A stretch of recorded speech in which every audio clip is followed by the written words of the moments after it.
En el año de 1729, Guadalajara era una ciudad de 10.000 habitantes, situada a la ribera de un abundante y permanente arroyo que de sur a norte corría por guardarroyo de la población. El centro de la ciudad, donde termina la línea de todas las poblaciones del Reino de Galicia, Vizcarra y Nueva Andalucía, así como las provincias de Sinaloa, Sonora y la subalterna, la llamada Ábalos. Esa ciudad, edificada en dicho valle, con cuadro o nivel distribuidas, su calle con latitud de 13 a 14 varas, saliendo sin embargo de la plaza 4 de oriente a poniente y otras 4 de norte a sur, siendo sus cuadras de 80 varas por cada viento y a proporcionadas distancias distribuidas. 8 conventos religiosos de Santo Domingo, San Francisco, San Agustín, el Carmen, la Merced, la Compañía de Jesús, San Juan de Dios. En la misma proporción se hallaban los monasterios de religiosas, de Santa María de Gracia, de Santa Teresa,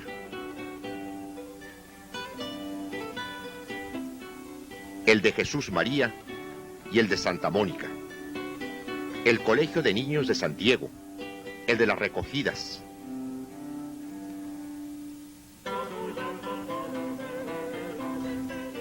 la iglesia catedral en el centro, y frente a ella, en lo que hoy es la Plaza de los Laureles, había una manzana de forma rectangular y de menor tamaño a las circunvecinas.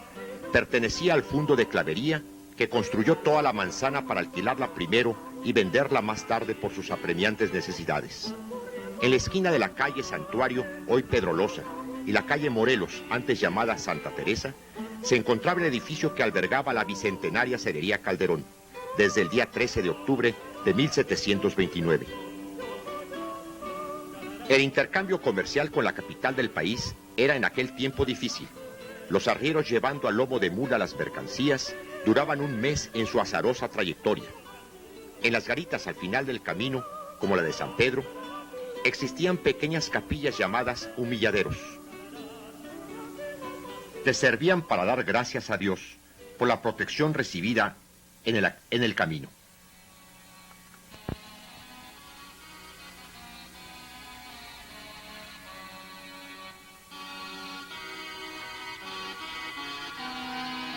Aún podemos apreciar los humilladeros de Pátzcuaro, como el que actualmente vemos.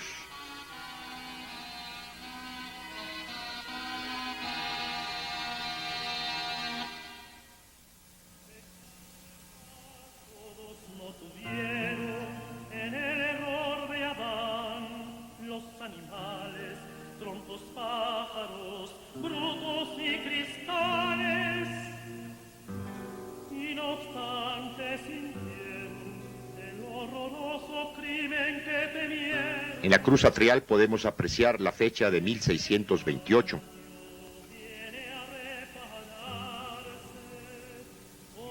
Este es el humilladero de Cuernavaca. Debemos recordar que las edificaciones de Guadalajara del siglo XVII y principios del XVIII fueron de adobe y teja.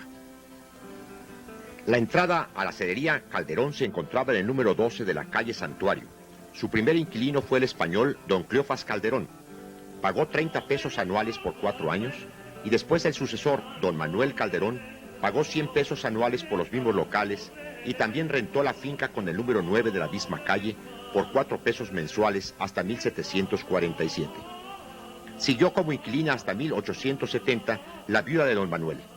Según la colección de documentos publicada en la Gaceta Municipal por don Luis M. Rivera en 1792, era el inquilino don Rafael Calderón quien ejercía el oficio de cerero, veedor y candelero del municipio.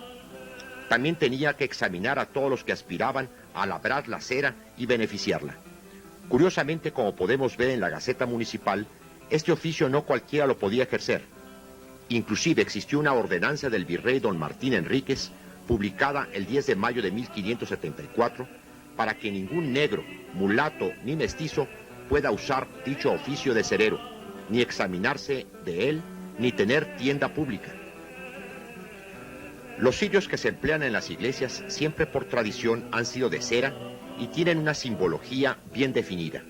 Sin embargo, es importante comprender que al no haber luz eléctrica en aquellos tiempos, la iluminación interna de recintos se hacía con velas que ardían en candiles y candelabros. Esos se distribuían por todo el lugar. En igual forma se hacían en lugares públicos. Los teatros lucían enormes candiles con gran cantidad de candelas.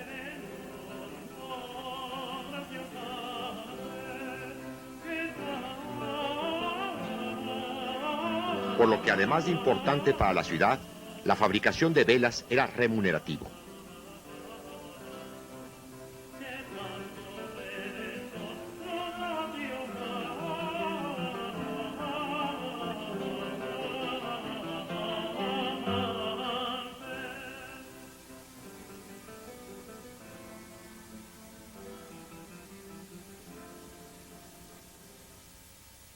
Estas, además de ser vendidas al público en la cerería, había personas que iban por la calle ofreciendo las velas en venta. Recordemos que existen relatos desde el inicio del siglo XVIII de cómo en nuestra ciudad se levantaban los altares de la Virgen de los Dolores en la mayoría de las casas tapatías, y un elemento básico de ellos eran los cirios de cera. A esos altares se les llamaba también incendios. Por esos años existían 3 cererías en todo lo que hoy es el estado de Jalisco. En 1908, 4 cererías en Guadalajara y 12 en el estado. Solo 14 trabajadores trabajaban en ello. Pronto la casona de adobe y paja de la cerería pasó a ser un edificio de 2 pisos recubierto de cantera y que después describiré. Entre 1774 al 80, las monjas de Santa María de Gracia hicieron los primeros portales que rodean la manzana poniente de la plaza principal, y se les conoció con los nombres de Portal de la Catedral, el de los Dulces, de Bolívar, Matamoros y de las Flores.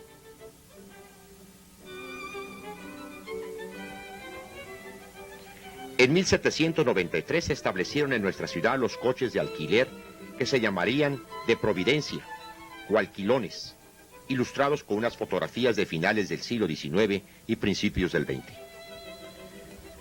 Desde su inicio, la elaboración de velas y cirios de cera eran y es hasta la fecha una verdadera artesanía, que se inicia desde la recolección de la cera directamente en los panales de abeja.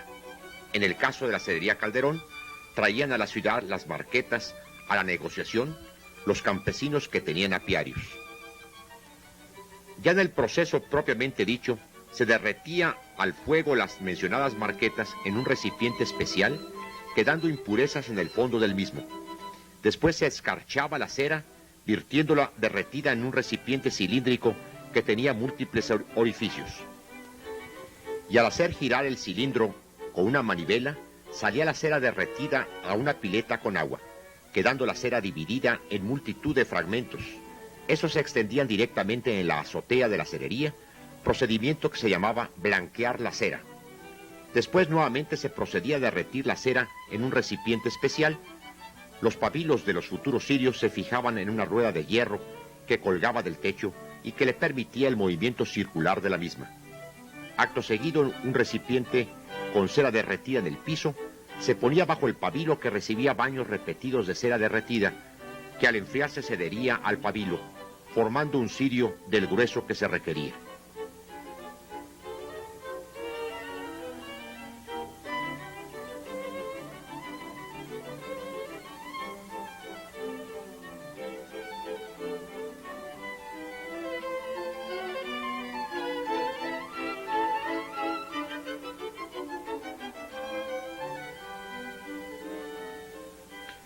Para dar el acabado y corregir defectos en la forma de la superficie del cirio, en una mesa cubierta con tela se rodaba el cirio varias veces sobre sí mismo para dar una perfecta forma cilíndrica.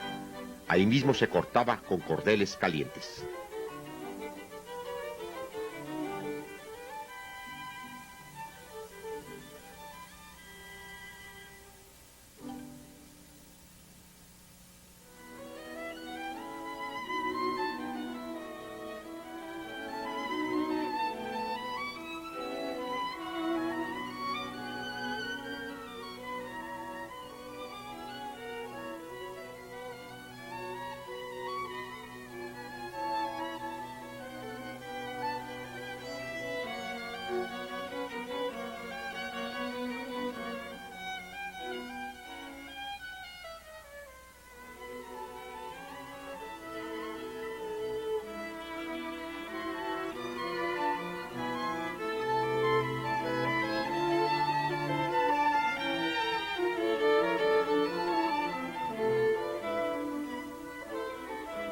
El 1 de mayo de 1794 se estableció la comunicación entre Guadalajara y México con coches de 4 asientos tirados por 12 mulas,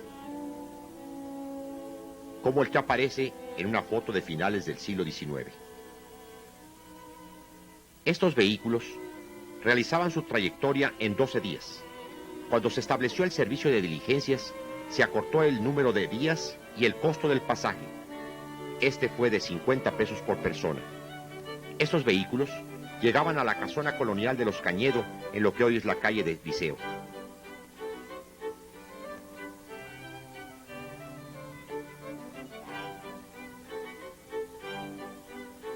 En febrero de 1800 se empedraron las calles del centro de la ciudad y se estableció el alumbrado público. Con la anuencia de ustedes, ilustraré con fotos de finales del siglo XIX y principios del XX los cambios que lució nuestra ciudad un siglo antes.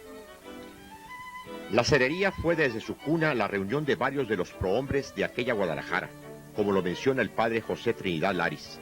Sacerdotes, médicos, abogados, ahí se veían noche tras noche a departir con los temas de más actualidad. El padre Laris lo llamó el Ateneo de Guadalajara. En 1810 había más de 400 calles y callejones en Guadalajara, transitadas por 2.500 coches de tracción animal.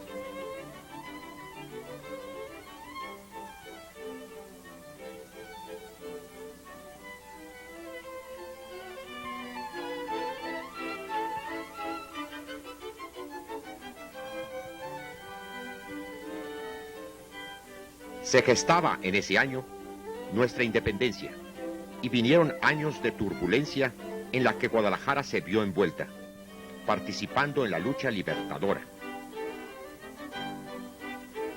Hay que recordar que el padre de la patria, el señor cura don Miguel Hidalgo y Costilla, promulgó su primer decreto en contra de la esclavitud en nuestra ciudad el día 29 de noviembre de 1910 y el bando del 6 de diciembre de ese mismo año. A pesar de esos tiempos de inestabilidad y de cambio, la cerería continuó trabajando. En esas fechas, don Francisco Calderón y su hermano don José rentaban el local por 13 pesos mensuales.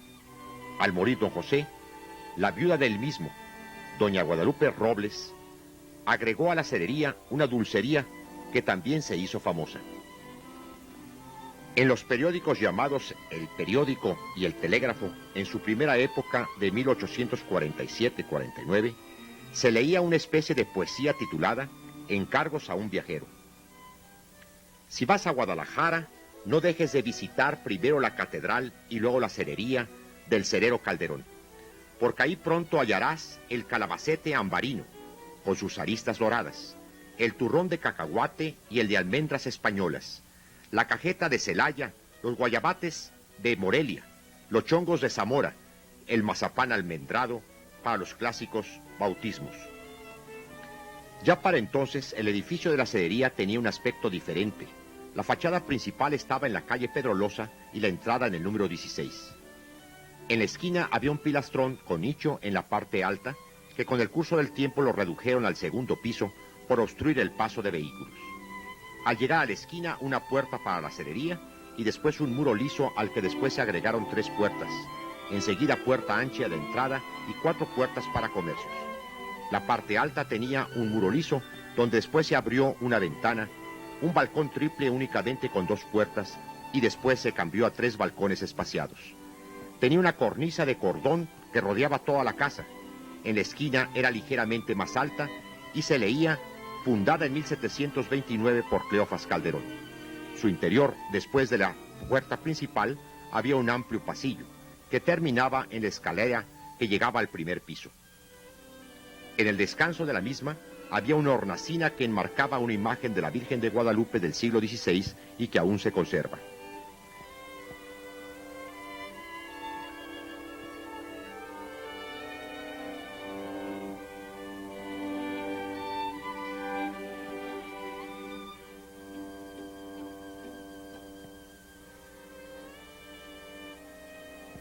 Después de un cancel se llegaba a un patio rodeado por un corredor engalanado por arquería de cantera.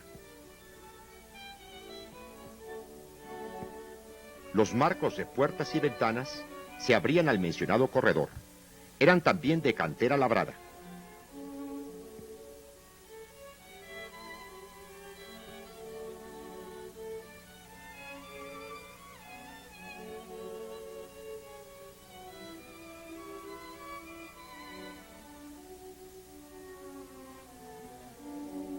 La decoración de algunos muros, como los frisos, fue completada por mosaicos decorados con figuras de color azul y fondo blanco y amarillo.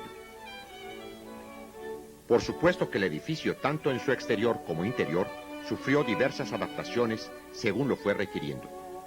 En el mobiliario desde el principio de este siglo, destacaban espaciosas bancas y sillones finamente talladas con figuras de águilas bicéfalas.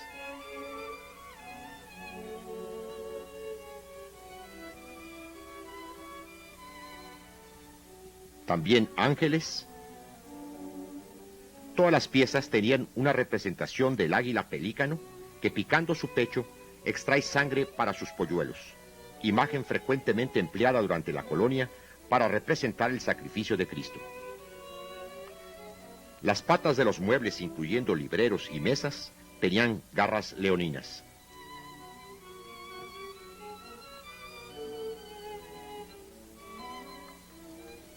Desde 1795 se apreció en Guadalajara una especie de incremento en la actividad comercial, al obtener los comerciantes una institución gremial independiente. Era también la ciudad el lugar de residencia de la élite regional, donde coincidían funcionarios, clérigos, militares y comerciantes. Esta élite contribuyó al mejoramiento que experimentó la ciudad en las postrimerías del siglo XVIII. En el distrito más céntrico y próspero vivían y tenían sus establecimientos comerciales y profesionales casi todos los miembros de la élite local, y también se podía encontrar pequeños artesanos que rentaban una asesoría o empleados que alquilaban un cuarto para vivir.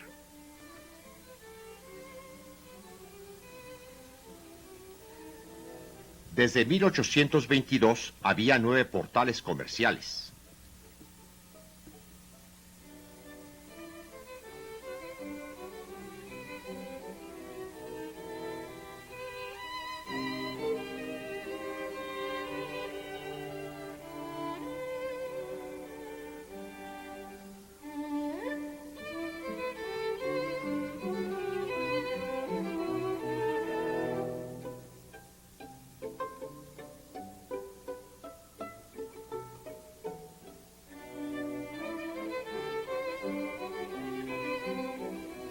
Y ya desde finales del siglo XIX y principios del XX, las calles y lugares públicos de Guadalajara mostraban un aspecto de gran actividad comercial y social. El portal de San Agustín se convirtió en el centro mercantil más importante de la ciudad, donde había un tianguis cada 5 días hasta su destrucción por el incendio de abril de 1909. El epicentro de actividad del comerciante hacendado era sin duda alguna la gran tienda que cada uno poseía, de ser posible, en los portales del centro de la ciudad.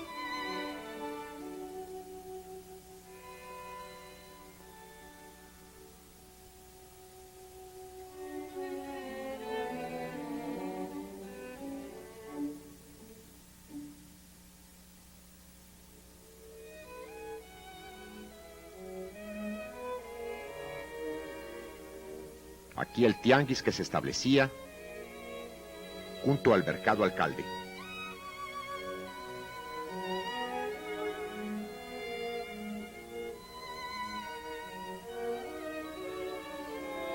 Es de la plaza frente a Catedral, un día domingo después de misa.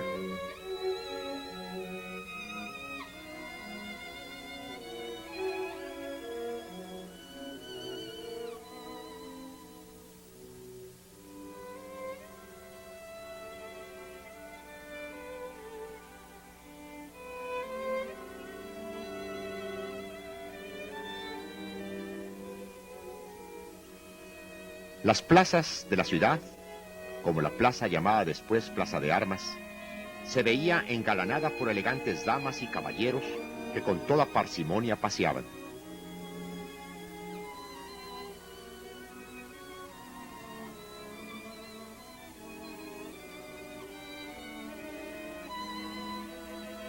Esto mismo sucedía en las avenidas y paseos de la ciudad, como la Alameda.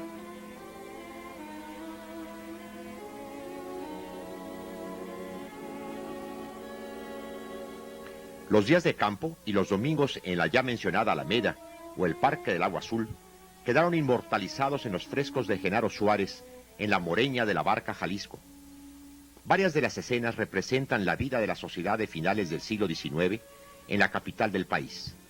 Sin embargo, su paisaje, aunque extraído de litografías de aquel tiempo, al trasladarlas al muro, tomaron proporciones, vestimentas, actitudes y hasta personajes de Jalisco. El pulquero cargado con sus vetustos pellejos, el mantequero que lleva un enorme cono de blanca grasa en la cabeza, la elegante pareja que compra fruta, el muchacho travieso con una rata en la mano.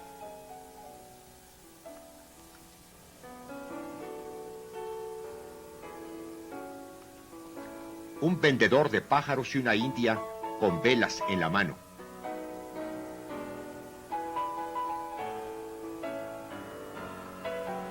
Los hombres de campo, a caballo y a pie.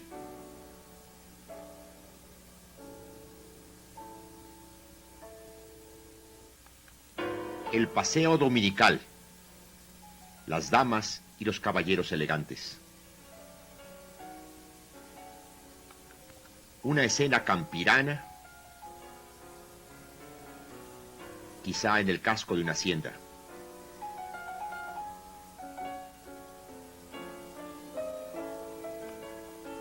La ordeña en la madrugada de todos los días, en el campo jalisciense.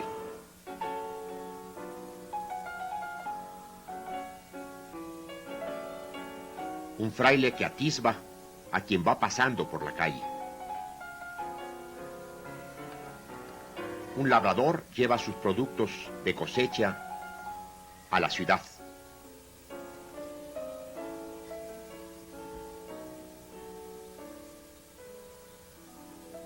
La bella vendedora de aves de caza.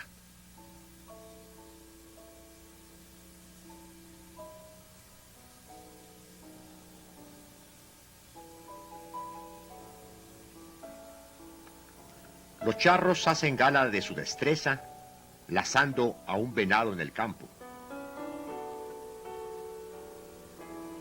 Ese domingo, el lienzo charro se viste de lujo, con la presencia de esos caballeros elegantes y esas damas tapatías.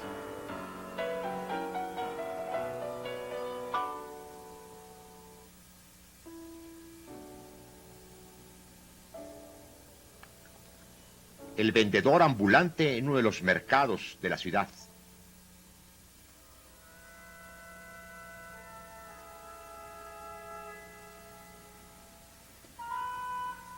Y la bella vendedora que espera a sus clientes.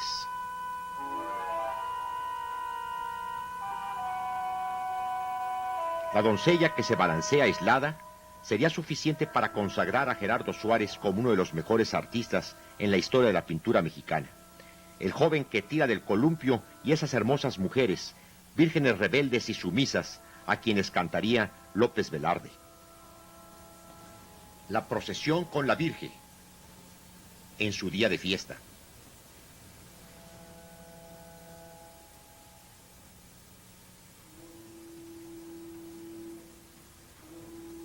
Los bailadores de jarabe, una tortillera con su galán.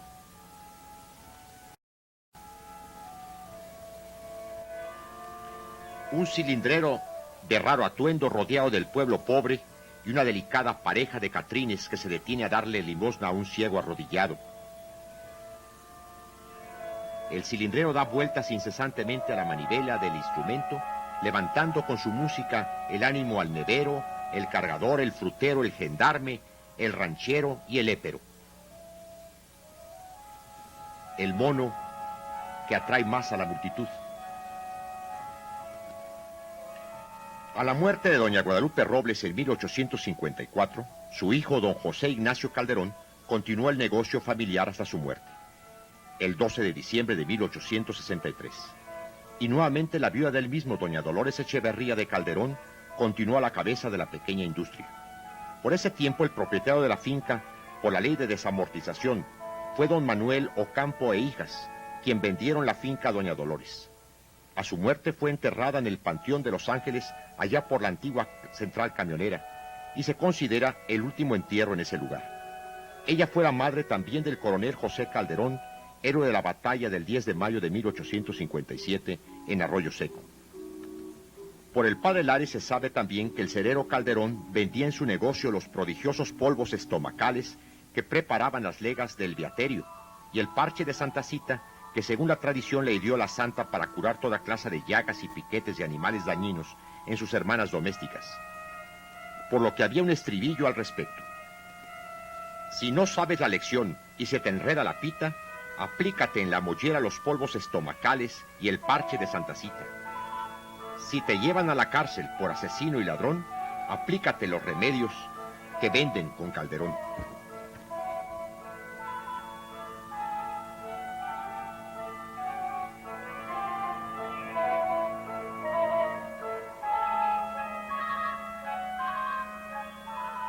Atendiendo a la cerería continuó el hijo de doña Dolores, don Francisco Calderón Echeverría. Por cierto, el día 3 de enero de 1877, el general don Porfirio Díaz, después de un paseo de apoteosis por la ciudad en un carruaje abierto, en compañía de los señores general don Fidencio Hernández y licenciados don Fermín Riestra y Trinidad Bonilla, se hospedó en la finca de la cerería Calderón, donde los vecinos lo colmaron de honores y facilitaron fondos para el plan de Tuxtepec. Ahí permaneció el general Díaz hasta el día 7 de febrero, en que el caudillo partió a la capital metropolitana. El general Díaz no olvidó aquellos días en Guadalajara y, ya siendo presidente de México, agradeció a don Francisco Calderón. A la muerte de don Francisco, el 23 de septiembre de 1929, quedó a su cargo su hermano José Calderón Echeverría hasta su deceso en diciembre de 1932. Su hijo, el muy conocido universitario licenciado Ignacio Calderón Bonilla, que desde joven se distinguió en el atletismo, por lo que posteriormente fue profesor de esgrima en la Escuela de Artes y Oficios y de gimnasia en la Escuela Preparatoria de Jalisco y de la Escuela Normal. El Ayuntamiento de Guadalajara lo designó presidente de la Comisión de Box y un año después, la Universidad de Guadalajara lo designó presidente de su Comité Central Deportivo. Durante su vida universitaria ocupó varios puestos.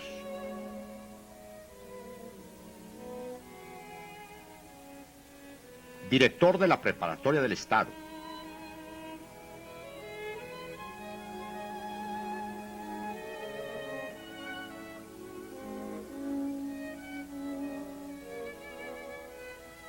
De la Facultad de Comercio. Secretario General de la Universidad de Guadalajara. Secretario del Instituto de Ciencias Sociales. Director interino de la Facultad de Derecho. Oficial mayor de la universidad hasta 1949.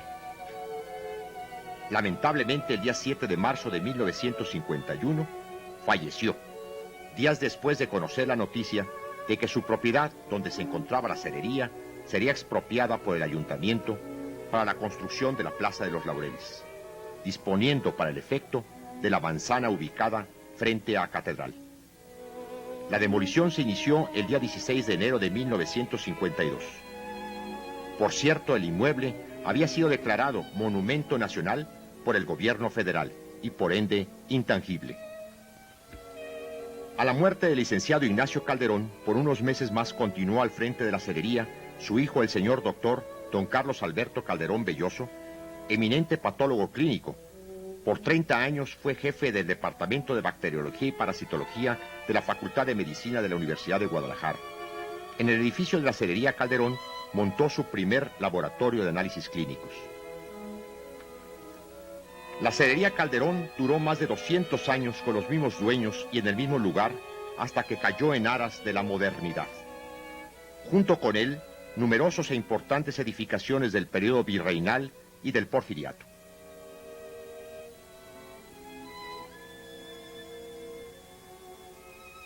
Ahora vemos algunos aspectos de la plaza frente a Catedral.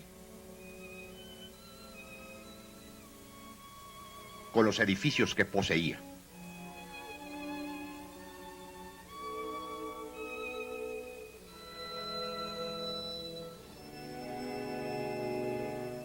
Los balcones de la Cedería Calderón lucen actualmente en la fachada del edificio contiguo al Templo de San Juan de Dios, desde que se realizaron las modificaciones al ampliar lo que hoy es la calle de Javier Mina, como lo podemos apreciar en fotos de principios del siglo XX y la primera mitad del mismo.